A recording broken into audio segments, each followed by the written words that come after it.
Newsday continues here on One News Now. I'm Charles Lejano.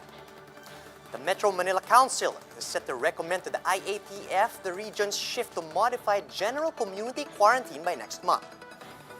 This after 9 mayors voted in favor of the shift, while 8 others voted to stay under GCQ. Although these aren't binding in any way, the recommendations of the MMC have historically been mirrored by the COVID-19 task force before later being approved by President Duterte.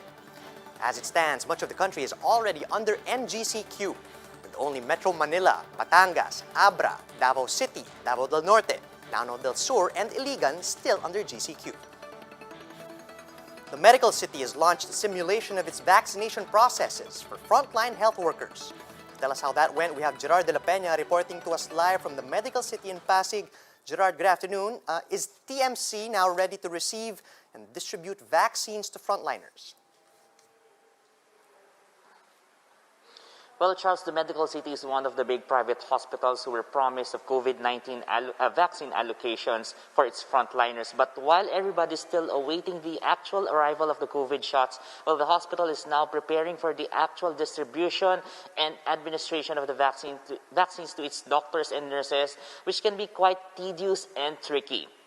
Well, the hospital did a simulation of the actual vaccinations this morning, which also served as its time in motion study. The simulation process involved the registration, checkup, actual vaccination, and post-monitoring for side effects. The hospital also did a simulation of what it will do in case of a code or when someone who got the vaccine exhibits side effects and needs to be rushed to the emergency room. And more importantly, there was also a simulation of the preparation of the vaccines by a pharmacist.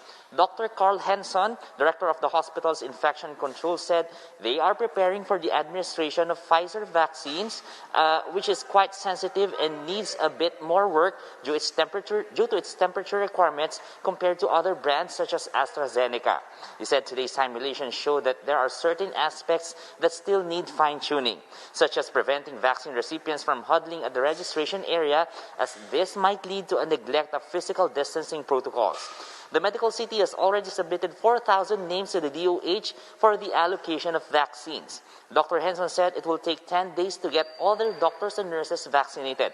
But he said it is up to the government how many vaccines they will provide, as well as which brand will ultimately be given and when these will arrive. Charles, the hospital still have to make some adjustments in the manner that it will distribute and administer the vaccines, and that is judging from today's activity. Charles. Thanks for that, Gerard. That was Gerard de la Peña reporting live from Pasig. State volcanologists warn that the odds of another phreatic eruption of the Taal volcano continues to increase.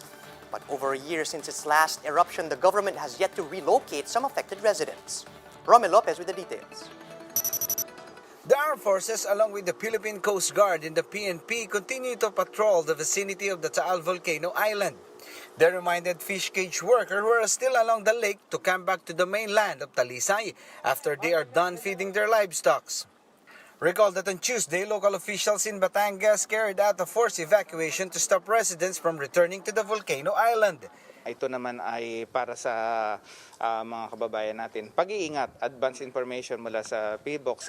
At sana yung mga kababayan namin na dito sa mainland sa Talisay ay huwag magpanik dahil ang inilikas lamang naman yung mga nagpapatuka. Even after the eruption last year, residents continue to frequent the volcano island to go on with their livelihood.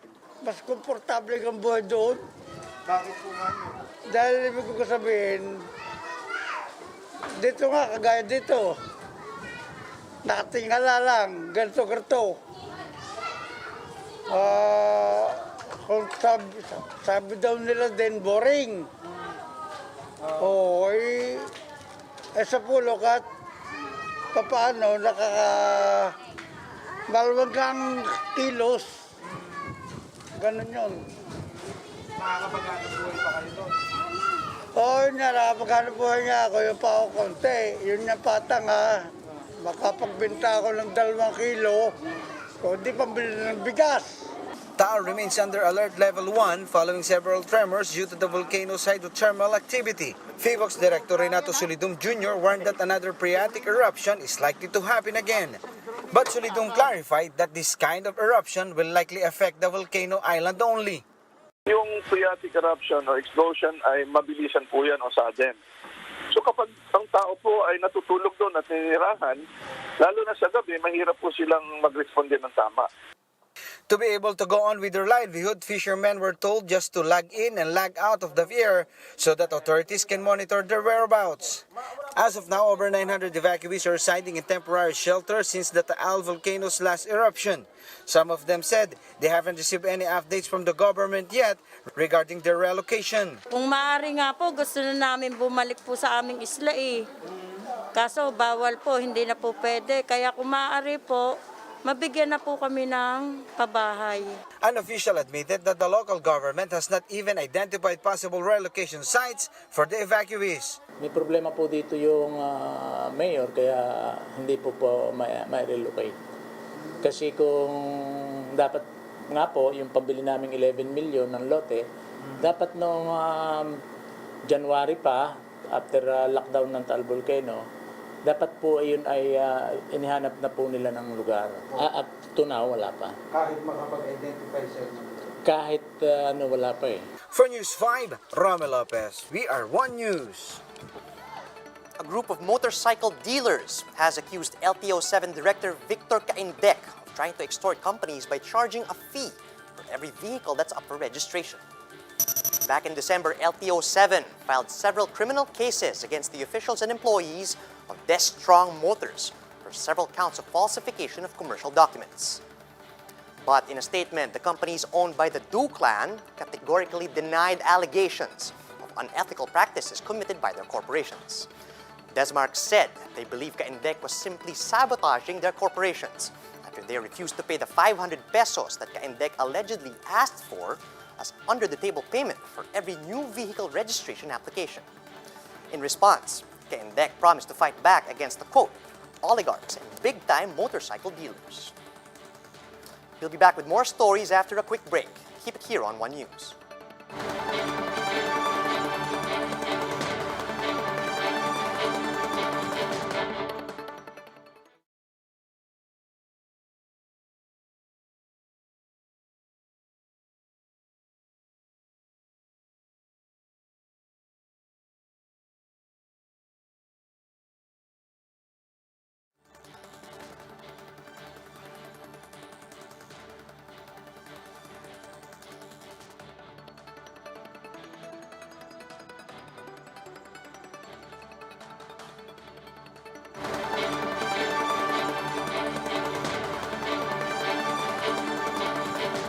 You're still watching One News Now. I'm Charles Lejano. The Internal Revenue Bureau has kicked off its tax campaign for this year to urge taxpayers to pay their dues. Unlike in previous years when the BIR made their rounds across the country, this time the Bureau implemented the fully digital approach for 2021. This comes after the BIR collected 1.9 trillion pesos in taxes in 2020.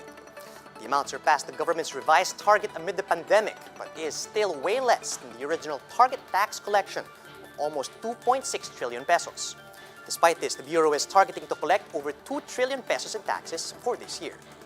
To help the BIR fulfill this challenging goal, PLDT Chairman Manny Pangilinan has pledged his support during the kickoff event.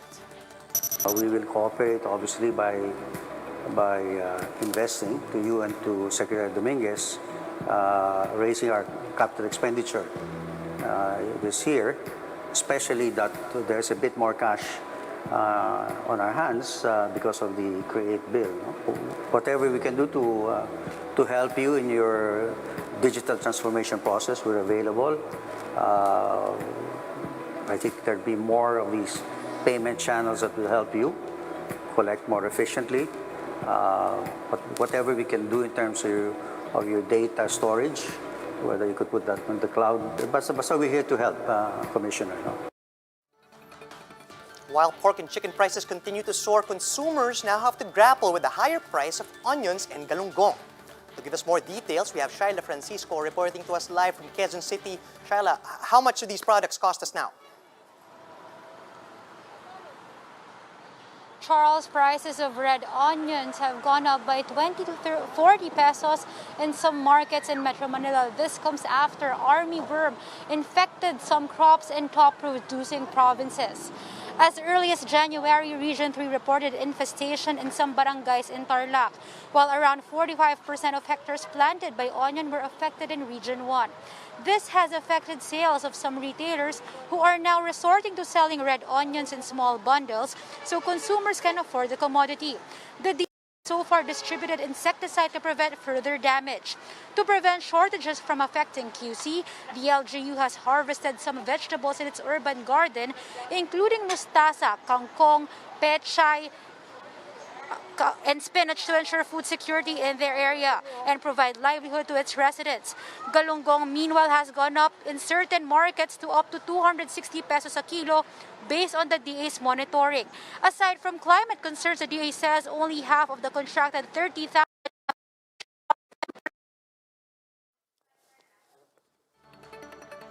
the closed fishing season has just ended. Charles, here in Litex Market, some retailers say their galunggongs have gone down, especially since the closed fishing season has been lifted. The DA expects prices to stabilize in 2 to 3 weeks. Charles? Thanks for that report, Shaila. That was Shaila Francisco reporting live from Quezon City. And those are the top stories of the hour. Join Sean Yao later at 2 p.m. as we continue to monitor the day's biggest stories. You can also catch One News on the Signal Play app. Register for a free account at www.signalplay.com so you can stream One News live anytime and anywhere. I'm Charles Lejano. We are One News.